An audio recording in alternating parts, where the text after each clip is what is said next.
Bonjour et bienvenue pour ce dernier épisode de la saison 3. L'épisode 6 de la saison 3 qui porte toujours sur les angles morts de l'humanité. Je me dis que je vais peut-être faire des saisons un peu plus longues. on verra pour la saison 4. Donc c'est parti, on va voir ce que les cartes ont à nous dire.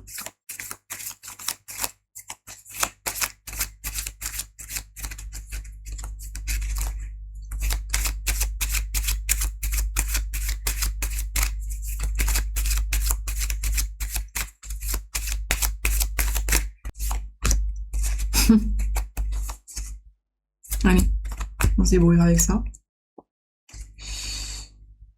D'autres decks D'autres decks, c'est le zombie qui résiste. Ok, alors. J'ai tiré 3 cartes, il y en a une qui est tombée en premier.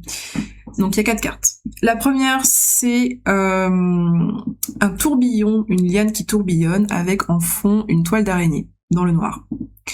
La deuxième carte, c'est une gélule remplie de petits smileys, d'un côté jaune, de l'autre côté vert foncé. En troisième carte, on a un cerveau dans une coquille entouré de cercles rouges et noirs. Et en dernière carte, on a un peu un symbole psychédélique très coloré. Ah, oula, d'accord. Pardon, violet, orange, rose, etc. Ok. Il est possible qu'en dernier pour le dernier angle mort, pardon, de l'humanité, on parle des drogues. Alors pas forcément de la drogue en elle-même, mais de pour quelles raisons, qu'est-ce que ça apporte, etc., etc.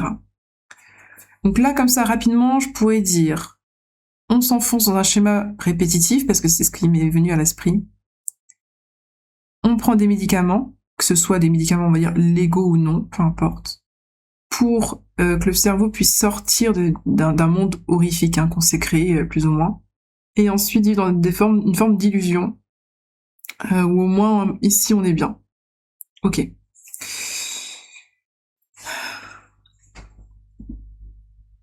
Alors, en gros, on va reprendre comme d'hab, on aime bien faire ça, on va prendre un exemple concret. On va prendre plusieurs exemples concrets déjà pour pas que vous pensiez qu'on parle d'une drogue pure et simple. Tu vois. Donc ça peut être une dépendance, parce que c'est une forme de dépendance finalement, qu'on chope avec, je sais pas moi, les somnifères, parce qu'on a des problèmes de sommeil, ok. Qu'on chope avec une addiction aux jeux vidéo, parce qu'on fuit dans les jeux vidéo, ou dans les bouquins, pareil, Heroic Fantasy ou autre, on s'en fout, d'accord. Ou ça peut être par exemple plus classique, non pas en l'occurrence non, pas vraiment, mais on tombe dans une drogue dure. Je sais pas moi, pas le cannabis, mais genre l'ecstasy, ou je connais pas trop les drogues, j'avoue, je vais dire n'importe quoi, mais on va dire l'ecstasy. Ok. Finalement, il y a évidemment des points communs entre tout ça. On pourrait dire non, mais ça c'est pire que ça, en vrai on s'en fout, peu importe.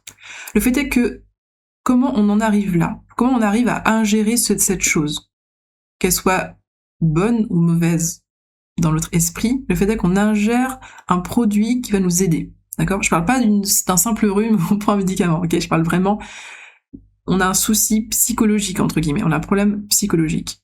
Donc c'est souvent lié à soit, ou alors les deux sont ensemble d'ailleurs, soit un schéma répétitif, ok, qui fait comment dire, ça nous pète, on pète notre crâne, soit, enfin, et ou même, une longue descente aux enfers. Choisissez, choose your path. Donc du coup, dans les deux cas, on se sent bloqué, on n'en voit pas le bout, on voit pas la fin, c'est une longue spirale. On se dit que de toute façon c'est de pire en pire aussi. Et donc, on peut perdre espoir aussi, ça peut être une dépression, attention, voilà. Ce qui fait qu'on va ingurgiter des choses qui vont un petit peu nous rebooster ou qui sont censées nous rebooster, que ce soit illusoire ou réel. Ce qui fait que, bah du coup, notre cerveau, le but c'est qu'on sorte un peu de cette vision de la vie ou de ce quotidien qu'on a que l'on estime comme étant affreux, une vision de l'horreur, voilà. Et qui va nous permettre donc pendant au moins un court instant, voire un très long instant, si jamais on fait ça toute notre vie finalement, d'être dans une sorte de bonheur illusoire, bonheur éphémère, qui n'est pas mal en soi, parce qu'à certains moments, ça peut être nécessaire ou ça peut être bénéfique, voire même salvateur. Mais ce n'est pas vivable sur le long terme, littéralement.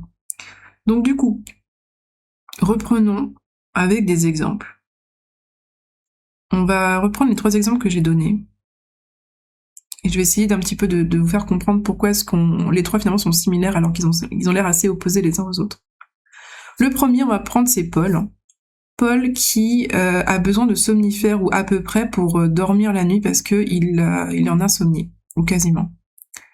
Et Paul, pourtant quelqu'un de très finalement normal, classique, rien à lui reprocher finalement parce qu'il a un travail, il travaille, mais son travail lui prend beaucoup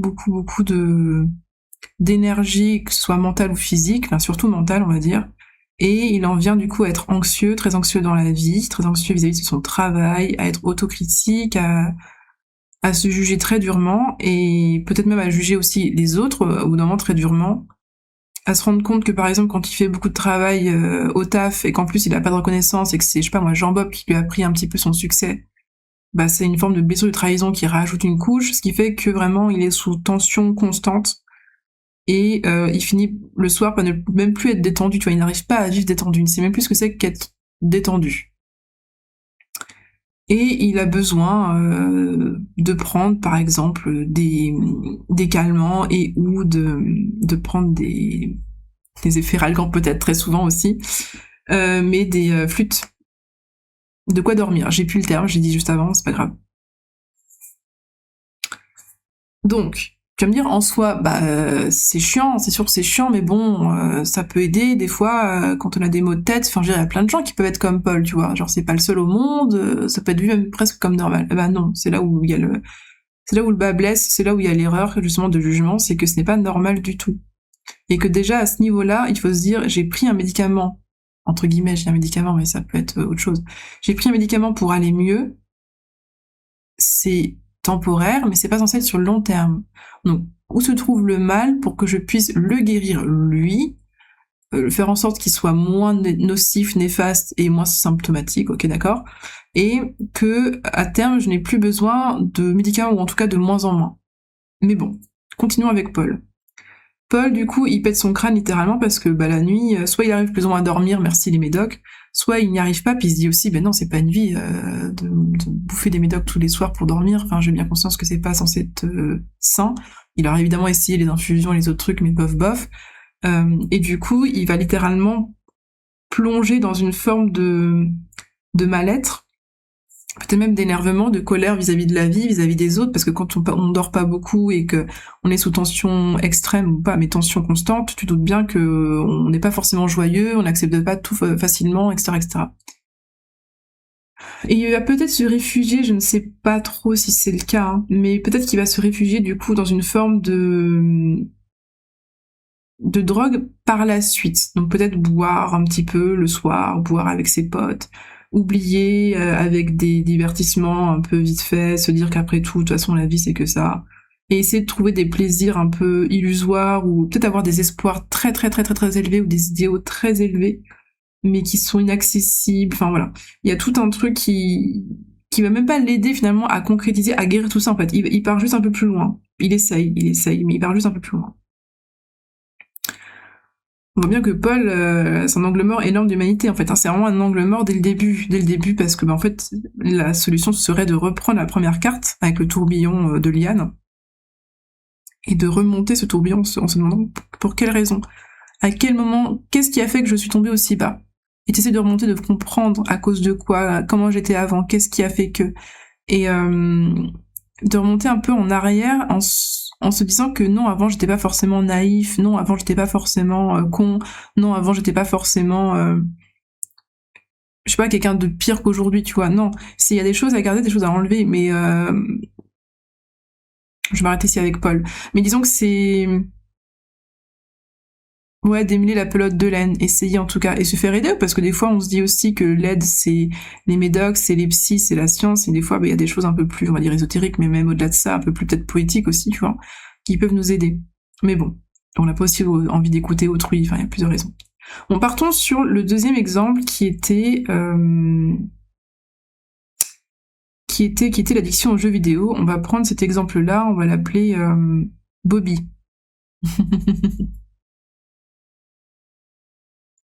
Bobby, on va dire qu'il a une forme d'addiction aux jeux vidéo. Mais pareil, d'où est-ce qu'elle vient? Parce que le jeu vidéo, rappelons que là, c'est à la gélule. C'est le somnifère de Paul. Donc Bobby, il est dans une vision de la vie qui est pas forcément positive. En fait, il s'est peut-être pas rendu compte non plus, Bobby, au fur et à mesure qu'il jouait de plus en plus, et qu'en fait, ce monde-là lui plaisait vraiment beaucoup, à défaut du monde réel, pour diverses raisons. Et il découvre les jeux vidéo, voilà, ou les bouquins, ce que tu veux. Et là, il se dit, mais trop bien, ça me fait du bien, j'apprécie, à la base, c'est un pur plaisir, c'est un pur bonheur, donc autant continuer. Pas faux, j'avoue. Sauf que ça devient une forme de fuite mentale. Bobby habite tous les jours, il se dit bon bah là je passe un mauvais moment au travail, ça me saoule, c'est pas grave, je sais que ce soir je vais pouvoir m'éclater sur World of Warcraft. On dirait la vieille qui... ou sur Rift, sur ce que vous voulez, d'accord, on s'en fout. Sur un bon jeu vidéo là. Et là, c'est un peu plus vicieux, oui et non. C'est qu'on a conscience qu'on tombe dans une addiction parce que c'est quand même vu et les gens en parlent, d'accord. Mais on se dit qu'après tout, ils nous comprennent pas, c'est ça le hic. Ils nous comprennent pas parce qu'ils savent pas à quel point notre jeu, on l'aime et on le kiffe. Et en fait, ce qui est chiant, c'est que d'un côté, ils nous disent qu'on est dans une addiction, que on devrait plus sortir, que c'est pas normal qu'on soit autant enfermé chez nous. Ils ont peut-être pas tort. Mais juste derrière, ils disent, ouais, parce qu'en plus, les jeux vidéo, c'est pour les gamins, et puis bon, t'es pas censé rester sur ton PC 2 heures par jour comme ça, ou 3 heures par jour à jouer. Ah bah voilà. Les arguments qui vont faire que vous allez vous dire, ah non, ils disent de la merde, et ils ont pas tort là-dessus. Enfin, vous avez pas tort là-dessus. En gros, ils ont une partie de l'argument qui est bon, dans le sens où potentiellement, ils te disent clairement, bah, on te voit moins qu'avant, qu'est-ce qui se passe, machin. Ok, c'est réel, c'est un ressenti, faut pas le nier. Mais l'autre partie, qui est le jugement de valeur à la con, qui est le manque d'empathie, je ne te comprends pas, donc j'estime que tu fais de la merde et que moi j'ai bon. Ce qui est faux, du coup. Bref, c'est dommage. Donc, du coup, on est encore plus seul, on est encore plus entre nous, en train de se dire, bah non, on a raison et ils ont tort. On tombe encore plus dans ce jeu vidéo qui nous fait tant plaisir avec potentiellement des gens qui jouent avec nous et qui nous comprennent beaucoup plus, parce que eux-mêmes vivent potentiellement la même chose que nous. Ainsi, on fuit littéralement, notre cerveau part très très loin à chaque fois quand on joue, et c'est très très bien, on est très content de ça. Par contre, quand on retombe dans la dure réalité, ah là, ça fait extrêmement mal de se rendre compte que le lendemain, pareil, le réveil sonne, il faut que je retourne au taf, et c'est une routine catastrophique, c'est une routine infernale qui est, je passe 8 heures par jour à me péter le crâne sur un job qui me plaît absolument pas, et à vivre dans la vraie vie qui ne me plaît pas, en tout cas en apparence, pour finalement pouvoir m'évader le soir pendant 3, 4, 5 heures sur mon hobby favori, au lieu de finalement travailler sur ce qui ne me plaît pas. C'est même pas sur ce qui me plaît pas, c'est travailler sur un entre-deux, c'est bizarre, c'est travailler sur les deux parties. Et en plus on se dit, bah oui, je rigole avec les gens, regarde là je m'amuse, là je m'éclate, c'est ici ma place, c'est pas autre part. En fait c'est assez vicieux, j'avoue que le second exemple est assez vicieux et pas très simple à aborder, peut-être parce que je l'ai vécu en fait, littéralement. Je l'ai vécu, donc avec les jeux vidéo d'ailleurs, entre autres. Donc du coup, c'est peut-être plus compliqué. Étonnamment que c'est plus compliqué pour moi, ça m'étonne.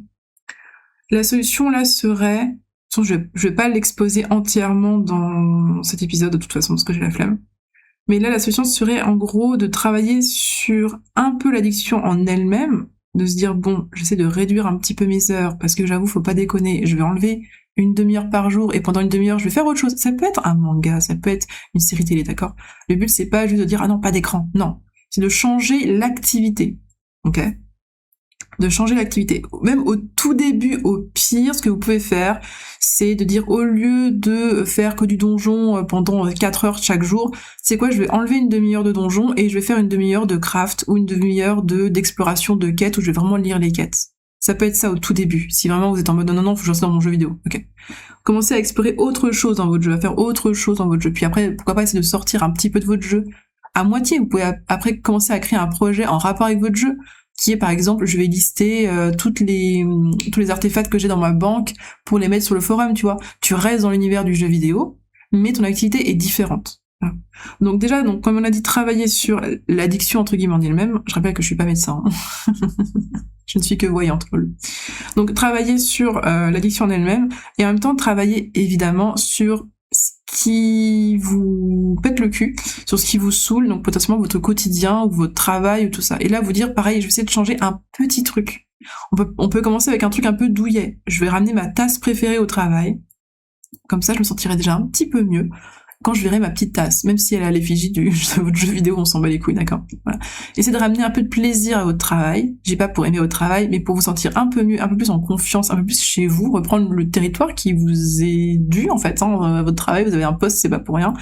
Et ensuite, reprendre le territoire plus symboliquement parlant, entre guillemets, qui est peut-être de dire à votre chef, non, là, j'ai pas très envie de faire ça.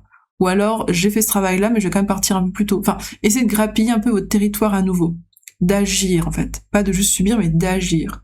Petit à petit. Et je pense que les deux vont se faire en parallèle. Un petit peu grappiller sur votre temps personnel, légèrement en le transformant un petit peu, sans forcément directement sortir avec vos potes ou quoi. Hein. Vous pouvez partir vraiment sur un petit truc. Et en même temps, en bossant de manière un peu, je sais que c'est un peu désagréable, mais sur ce qui fait que vous avez fui la réalité, finalement. Est-ce que vous pouvez pas améliorer cette vision-là? Non pas en se disant, je vais faire des affirmations et puis tout ira bien. Non, mais vraiment en changeant cette réalité-là. En la rendant plus cool. Et vous pouvez totalement vous faire un appartement ou une maison à décorer entièrement avec en mode jeu vidéo. Il n'y a aucun souci là-dessus. Hein. C'est juste assumez-le et rendez-vous compte que c'est ok, tu vois. Mais vraiment. Et pas que ce soit une fuite. Soyez prêts à, par exemple, à partager ça à Japan Expo. J'ai un exemple à la con. Et pas à vous enfermer chez vous en disant non, jamais je vais y aller, non, je préfère rester chez moi, non, tu vois. Il y a une différence. Il y en a un qui va extérioriser sa passion, qui va en faire un moteur, et il y a l'autre qui va s'enfermer dedans. Et qui va en faire une toile d'araignée. Voilà. Et enfin, pour le cas numéro 3, que je ne connais absolument pas, parce que j'ai même jamais fumé, du tout. Alors, j'ai pris de l'alcool... J'ai pris de l'alcool une fois vraiment, un peu fortement. Peut-être partir là-dessus. Au moins de parler un truc que je connais à peu près, parce que voilà. On va dire la prise de drogue plus classique. On va partir du principe que l'alcool est de la drogue. Sumimasen. Je pourrais parler du sucre, mais je pense qu'on va encore plus me donner une claque si je fais ça. Me taper sur les doigts. Donc, quoi qu'après, là, le sucre, c'est pas mal aussi, hein, comme idée. On va partir du sucre. Mais vous pouvez totalement remplacer ça par une drogue douce, une drogue dure, ou ce que vous voulez, d'accord. Concernant le sucre, on va prendre cette fois-ci Marie. Marie le retour. Marie, parce que bon, on a bien tapé sur les garçons, on a tapé un peu sur les filles aussi. Marie qui kiffe le sucre. Ah, elle aime ça, le sucre. Et en fait, elle se rend même pas compte que c'est un peu comme pour Paul, elle se rend même pas compte, c'est même pire que Paul en fait. Elle se rend même pas compte que c'est une drogue, tu vois, elle est en mode, le sucre là partout, c'est bon, allez hop là. Et pareil, il y a des trucs qui vont pas en elle, il y a des choses qui la rongent un peu, ou à certains moments elle s'énerve un peu, ou elle s'agace, et paf, ça part sur du sucre. Ma petite dose de sucre et on est reparti. Mon cerveau il est content, j'ai ma dopamine, mon euphorie ou que sais-je. Je suis contente, j'ai ma récompense, mon plaisir, ni vu ni connu, on repart sur de bonnes bases. Et là, c'est un peu vicieux aussi, c'est que on se rend pas compte que potentiellement pendant toute sa vie, on est drogué, entre guillemets. Alors en soi, manger du sucre un peu trop, bon, c'est chiant, mais bon, c'est pas des maladies, j'avoue, mais bon, c'est pas ça que je vais vous dire, hein, c'est pas ça le problème. C'est que vous réglez, en fait, vous pouvez régler ça et vous le réglez pas. C'est ça le truc, c'est que vous vous rendez peut-être même pas compte, pour certains, que ça peut se régler et que c'est pas une fatalité. Et que c'est pas forcément en faisant un régime ou en coupant tous les sucres que vous allez y arriver. Vous pouvez essayer si vous le souhaitez, vous voyez ce que ça donne. Mais sinon, c'est tout comme d'hab, en travaillant à la racine du problème. Qu'est-ce qui fait que t'as envie de sucre? Est-ce que c'est purement hormonal? Bon, pas de souci, Marie, ça arrive, pas de problème. Est-ce que c'est purement, j'avoue que pendant les fêtes, le Noël, là, ou Pâques, je me jette dessus? Pas de problème, c'est l'ambiance qui fait que t'as envie, tu te goinfres de chocolat à ce moment-là. Eh ben vas-y, fais-toi plaisir. Essaye de pas trop culpabiliser même, voilà. Ou est-ce qu'effectivement c'est dès que je rentre du taf, je suis énervée, ça m'a saoulée, il me faut ma dose de sucre. Et dans ce cas-là, comme pour Paul et Bobby, on va essayer de comprendre pourquoi. Pour quelle raison? Qui a fait que t'as eu envie de sucre? Qui est la source du mal? C'est ta chef qui te saoule? C'est toi qui, encore une fois, n'ose pas dire stop? À ton chef? c'est ton taf qui, en fait, tu l'apprécies pas, mais t'oses pas le quitter. Donc, du coup, bon, bah, au lieu de le quitter et de te faire peur, bah, tu vas consommer ta petite dose de sucre chaque jour. Voilà. Moi, je vais faire court sur cet exemple, mais c'est un peu l'idée. C'est se faire plaisir, il y a aucun souci. Se faire plaisir parce qu'on a passé une mauvaise journée, il y a aucun souci. Mais si c'est quelque chose qui revient très souvent, et quand je dis très souvent, c'est plusieurs fois par semaine, et que ça devient un réflexe aussi de se dire, dès qu'il y a une sorte de mauvaise nouvelle, ou que quelqu'un vous fait une remarque, vous avez comme première image mentale un bon gros Bueno Kinder, là, un bon gros Kinder tout court même, va peut-être falloir vous dire, ok, j'ai conscience qui m'a pété les couilles, et qu'ainsi j'ai envie d'une récompense, c'est pas illogique, c'est pas mal, c'est pas mauvais en soi, mais on est d'accord que si je m'autorise à chaque fois toutes ces récompenses, je vais peut-être pas finir correctement l'année, ou en tout cas ma vie. Donc il faut que peut-être que je retrouve le moyen, que ces remarques, que ces problèmes, ou que ces situations m'impactent moins, ou m'impactent différemment. Et donc, comme d'hab, on va agir à la source, comme j'ai dit concrètement. Que ce soit purement mental, vous vous culpabilisez pour des trucs à la con, bah ok, vous pouvez agir là-dessus. ChatGPT peut très bien vous aider, des psys évidemment aussi, bref, psychothérapeute, etc., etc. Soit vous allez agir sur le fait qu'on vous saoule et que vous osez pas dire stop, bon bah un petit peu de volonté, et puis on est bon quoi. Ça semble facile, hein, comme je le dis, mais évidemment ça peut être très difficile. Comme je dis, c'est très simple, les solutions sont souvent très simples. Les quêtes sont très courtes. On te donne une action à faire, tu vois. Mais ça peut être très difficile à faire. Surtout pour les personnes en question qui galèrent, sinon elles l'auraient déjà fait depuis bien longtemps, on s'en doute. Voilà pour l'épisode, pour du coup le dernier épisode de cette dernier épisode de cette saison, pardon. Quelque part, on peut dire que c'est le dernier angle mort de l'humanité. En tout cas en 6 épisodes, qui est en fait la drogue, ou en fait l'échappatoire, ou la stratégie d'évitement, ou ce que tu veux dire. Moi j'ai marqué la drogue. La drogue. La drogue. En d'autres decks, c'est assez drôle, j'avais le zombie. Le zombie qui sort de terre, en gros c'est la mort inversée. Le zombie qui sort de terre, là, qui refuse, il résiste. Il résiste. Il résiste à l'apaisement. En gros, tout ça, tous ces comportements, quelque part, vous en rendez peut-être pas compte, mais c'est une forme de résistance que vous avez. Vous faites de la résistance à de la sérénité. C'est très bizarre dit comme ça. Vous résistez à une forme de sérénité. Vous trouvez des échappatoires, vous trouvez des moyens de vous leurrer vous-même. Peut-être même que vous vous convainquez vous-même, je sais pas si ça se dit, que ce que vous faites c'est bien, qu'il n'y a pas d'autre solution, et en gros vous résistez littéralement au bonheur et à la sérénité. C'est bizarre dit comme ça, mais c'est vraiment ça. C'est vraiment ça. Vous faites tout pour ne pas être heureux et ne pas être serein. Et vous dites, mais je n'y arrive pas, c'est pas que je fais tout pour ne pas l'être, c'est que je n'y arrive pas, je ne sais pas comment faire. Et quand on vous donne les solutions ou les actes à réaliser, ben c'est là où malheureusement pour beaucoup, il y en a plein qui disent, ben ça n'a rien à voir, comme j'ai dit dans un autre épisode je crois, en quoi bosser la relation que j'ai avec ma mère va faire en sorte que je gagne en promotion au travail.